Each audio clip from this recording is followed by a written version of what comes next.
पाग दृष्टि हे तो आम संबर्धना दबा लोक मान संख्या कमी जहाँ को संबर्धना दबा संख्या भी कमी ये हूँ पाग दृष्टि एवं यार उद्देश्य हूँ जो डाक्तर को जो रुचि आसती रोगी ता मन गोटे आश्वस्त हो डाक्तर पाखे पहुँची गली हेल्ले अंत ता मन गोटे जो थाए गोटे भय से दूर हो जाए आम जदि समाज डाक्तर मान को सम्मानित न करवा सेकर जो काम कर इच्छा बलवत्तर कर तेणु यही कार्यक्रम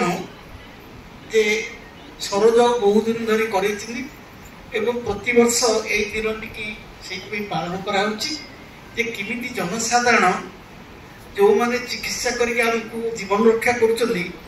कर सम्मानित करवा संबर्धना दवा जहाँ फल कार्य जो कर अति आग्रह और स्नेह श्रद्धा कर कार्य करेंगे